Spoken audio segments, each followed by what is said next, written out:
네, 박용목 행태원장님. 네.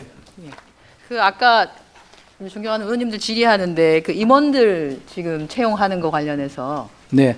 제가 조금 황당했던 게 임원을 블라인드 채용을 하신다고 그래서 블라인드 채용하는 거는 대체적으로 우리가 청년들 신규 직원을 채용을 할 때 혹시 그 청년이 갖고 있는 백그라운드나 이런 것들 때문에 그 채용의 불공정성이 생기는 것을 방지하기 위해서 블라인드 채용을 하는 것인데 네. 임원을 채용하는데 블라인드를 해가지고 도대체 깜깜이로 하신다는 건 조금 말이 죄송하지만 그 네. 임원은 아닙니다. 직원을 채용할 때 그렇게 하는 겁니다. 아까 임원을 그렇게 말씀하셨는데요. 제가 임원이 지금 비어 있는 거에 대해서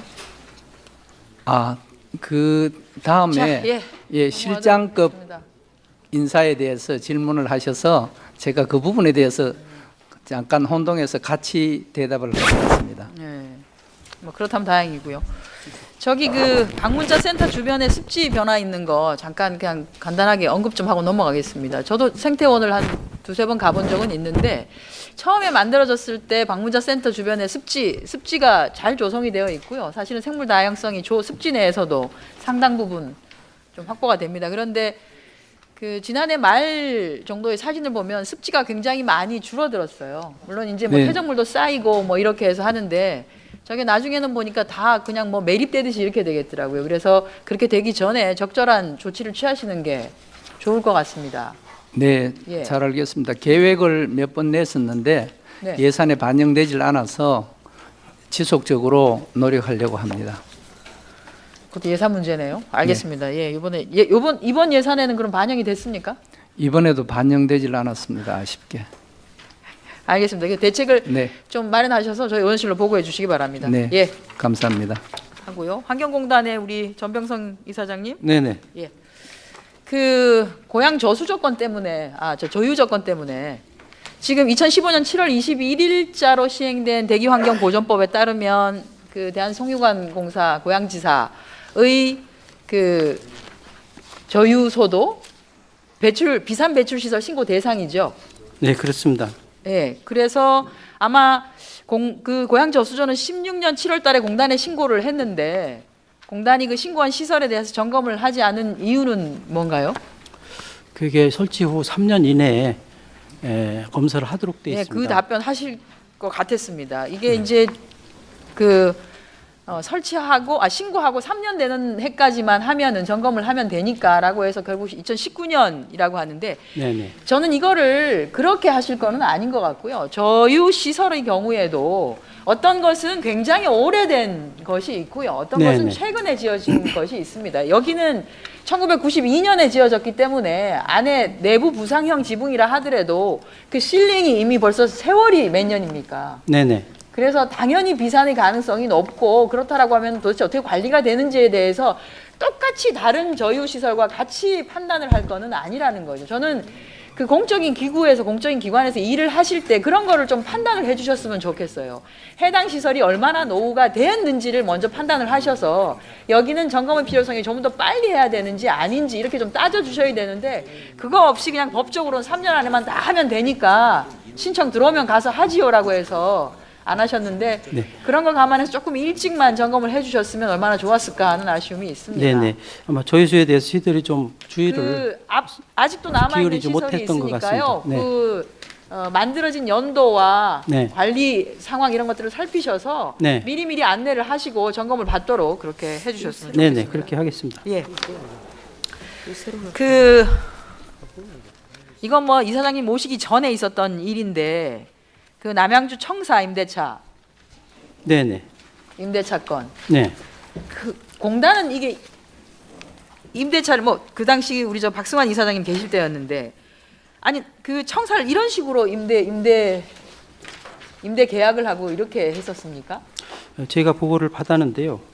제가 생각해도 좀 미스가 많았던 것 같습니다. 어떻게 담당자가 그냥 아무것도 살피지 않냐고 꼭 찍어서 저 건물에 우리는 저 건물을 임대해야 되겠습니다.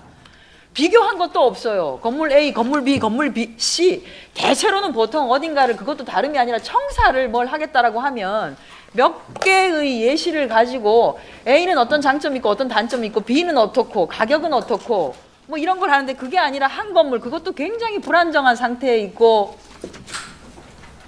주인이 몇 번씩이나 바뀌고 저당이 몇 번 설정이 되어 있고 했던 거를 찍어서 이렇게 계약을 했는데 문제는 그렇게 계약을 해서 나중에 문제가 발생했는데 그 계약을 성사를 시켰던 담당자에 대해서 그냥 가볍게 경고하고 그냥 넘어가더라고요. 네, 네. 신분상 경고 조치를 했습니다. 그 임대 계약금 4억 3천만 원을 2010년 4월 달에 계약을 하셔서 2012년에 결국은 청사가 계약 만기되어서 청사에서 빠져나왔는데 이 4억 3천만 원을 언제 다 회수하셨죠? 금년에 회수를 했습니다. 금년까지.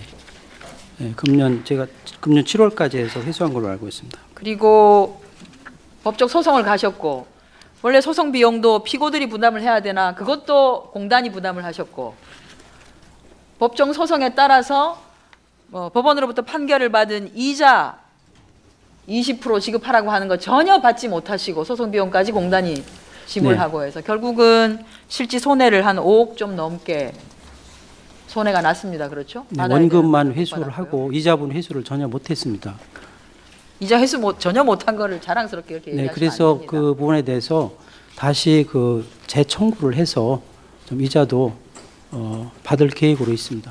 이자를 받으시고요. 네, 재청구를 했습니다. 네, 재청구를 하시고 그 이후에는 어쨌든 관련해서 이제는 그 건물과 관련해서 임차하거나 할 때 계획은 세우신 걸로 알고 있는데 네네. 저는 당시 이 건을 처리하면서도 담당자가 이런 방식으로 업무를 처리했는데도 그냥 경고 조치 그냥 하고 넘어간 것에도 굉장히 문제가 있다 이렇게 생각을 합니다. 예, 그 당시 여러 가지 미스가 있었다고 저도 생각을 합니다. 앞으로는 이런 일이 생기지 않도록 계약이나 법률행위 할 때 변호사 등 자문을 거쳐서 이런 오가 다시 반복되지 않도록 하겠습니다. 네. 조금 아까 존경하는 저희 서른 의원님께서 지적을 하셨던 자원재생공사와 그리고 환경공단이 통합하고 난 뒤에 임금의 차이가 나는 게 거의 10년 가까이 해소되지 않고 있는 것에 대해서 그냥 예산을 주지 않아서 어렵습니다. 예산을 주지 않아서 어렵습니다라고 하시는데 제가 좀 답답했던 거는 그거는 누구나가 다 할 수 있는 이야기입니다. 환경공단 직원이 임금을 좀 더 많이 받고 있고 자원재생공사에서 근무했던 직원들이 임금이 좀 더 낮았을 때 이게 합치면 격차가 벌어지지요.